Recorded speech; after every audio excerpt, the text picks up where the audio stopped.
Well, good morning, everyone, and welcome back to CW Iowa Live at 7-Eleven. And Ron the Car Guy is here from Westside Auto Pros. And a week ago today, Ron the Car Guy, we were discussing an article that was just published when you were going on the air with us last week from AAA, talking about premium gasoline. Absolutely. And how much it is worth and not worth to certain vehicles. And you said this is perfect timing because this is a topic people discuss all the time when it comes to what kind of gas do you put in your car.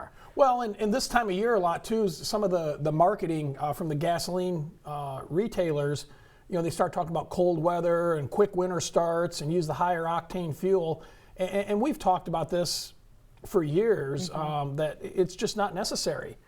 And this is a great discussion because it is so much more expensive for the premium blend of fuel nowadays as compared to what is considered the mid-grade or the lower priced gasoline. Absolutely, absolutely.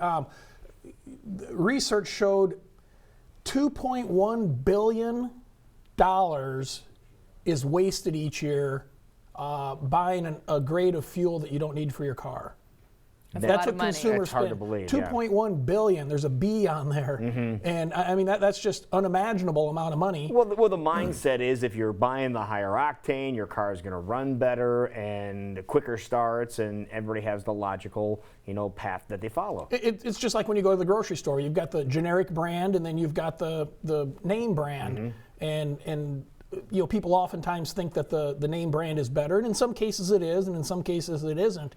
But yeah, as far as gasoline goes, AAA released their study about a week ago, and they concluded that the use of premium fuel in a vehicle that doesn't require premium fuel, is just a total waste. So how do I know if my vehicle needs higher octane? That's a good question. It will tell you somewhere. I mean, not like physically speak to you and say I need high octane. When you open up the gas. Some cars probably do now. That warning light doesn't come on. It's amazing the gadgets that are on cars.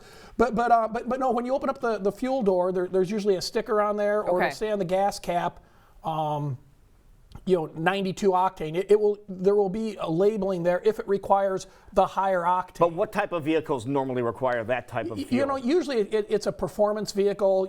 Corvettes, BMWs, Cadillacs. Some of the Acura lineups are the vehicles that are going to require that. You can always consult your owner's manual. Typically, if it needs high octane fuel, it will tell you somewhere around the fuel door or the gas cap. If it doesn't, it will usually either say nothing. And like I said, you can find that information in the owner's manual. If you're in doubt, call me. I mean, I'll look it up and tell you what it takes. But the majority of the cars on the road, 70% of the cars that are on the road require 87 octane fuel. 70%. So that leaves us 30%. And of that remaining 30%, only 16% require high octane fuel. So when you see when you see the 92 octane fuel, there's only 16% of the cars out on the road that actually need that. And then what happens to the other 14% of the fuel? Well, they're alternative fuel vehicles. They're they don't run on gasoline, or maybe they require something in between, but that's just a small segment of the cars that are on the road. So what happens if you're pumping in a higher octane fuel in your vehicle that doesn't require? Does it hurt anything? Your wallet. Besides your wallet. Yeah. No, that's really the only thing that's going to hurt. I mean, it's not going to affect the car per se. You might build up carbon a little more rapidly because the higher octane fuel burns a little bit slower, but for the burns a little slower. It does burn slower. Are you serious? Yeah, that's how. Yeah, and that's the misconception. When you see the marketing and stuff, it's use high octane fuel for quick winter starts. It actually burns slower, which you'll know from your race car and stuff. That's how it eliminates the pinging, the knocking. Is the flame front moves slower across the pistons. So. But it won't. You won't notice anything, and no one will ever say, "Hey, you ruined your engine because you put high octane." But what about gas mileage? I'm sure people will say, "Well, I get better gas mileage with higher octane." It's not going to happen. Or a lot of people, it isn't there. I'm sorry if I burst someone's bubble. I was going to say, or a lot of people wish their cars were performance vehicles, and maybe they're like, no, it gives it more power. Well, yeah, and fuel doesn't make your car a performance vehicle. I mean, it has to need the fuel to be a performance vehicle. Yeah, you might think you have a vet, but a Chevette does not count as a vet for that kind of fuel. I just settled some arguments in many households. But yeah, it's. And the other thing too is, and this is where the big misconception comes in, is the octane rating has nothing to do with the quality of the fuel. So in other words, the idea is possibly that the higher octane fuel, it's better fuel, it's better for my car, it has more detergents. There couldn't be anything further from the truth. The only true difference between an 87 octane fuel and a 92 octane fuel is the octane. The quality of the fuel that's in there is going to be equal or the same. So if people get concerned about fuel quality, they want to put better quality fuel that burns cleaner, keeps their engine cleaner and stuff.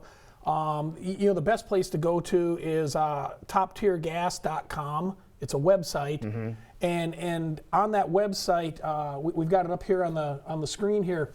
If you go to toptiergas.com, you can search gasoline retailers, and what toptiergas.com is some of the leading auto manufacturers put together a specification for fuel, not octane, but in the cleanliness, the detergent and stuff, and this will list the retailers that have that fuel that's cleaner, better. The quality fuel. It's the quality fuel, exactly.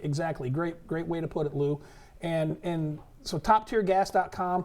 And the cool part about this is if you're a retailer on here that sells fuel, all fuel that you sell has to meet top tier specifications. So whether it's the 87, so not just the octane. Correct. Well, yeah, and there isn't like, okay, this pump has the top tier fuel, but this pump doesn't. All fuel that rolls through there has to meet the specifications. You can see some of the retailers on there as Craig scrolls up and down, but yeah, QT's on there. See that? It is. Yeah. Yep, absolutely. And I think the other one, I was looking through there the other day that, $9.95 for delicious. I saw that coming in this morning. Yeah, That's but kind of anyway. cool. Yeah. Breakfast. Okay, what about? Are they a paid sponsor? Let's talk about different types of fuel that you can get for your vehicle, because there's some people that still stray away from using ethanol blends. Other people love ethanol blends, especially now when it's getting colder. It's going to be advantageous to have an ethanol blend in your vehicle. What about the ethanol blends? There's no detriment to your vehicle if you use an ethanol blended fuel. There was way back in the back in the day. Yeah, back in the day when it came out. Back when it smelled like grain alcohol when you first started because putting it in it your car. was. Because that's what it was. Yeah. But no, there's no downside to it anymore. I mean, cars are built for it. They're made for it. There is some controversy over the E15, the 15% alcohol, and what that can go in, and we can talk about that in a future show. If you're not sure, I would probably avoid that right now. There's just a lot of controversy there. But the regular ethanol, the 10% ethanol that we've had since the early 80s, right. It'll work fine. And that's the least expensive one that's out there. Exactly. And that's the thing to keep in mind. If you're in the 70% group of cars, which most of us are, buy the cheapest stuff.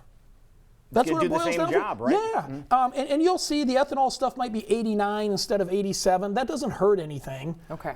Yeah, just when you pull up to the pump, that's what I do. When I pull up to the pump, if I saw the sign that had the $1.95 or $1.98 out there, I'm looking for which one that is. That's what I want in my car. Okay. There you go. All right. So if you have any questions, give Ron a call, and the number to call for you, Ron, to give some advice. It's 225-9090. You can Google Westside Auto Pros. There's all kinds of contact information. We can't hide from Google. There you go. There you have it, folks. All your questions answered when it comes to what kind of fuel to put in your vehicle. It's 7:20 right now, and we will be right back. You are watching CW Iowa Live in West Des Moines.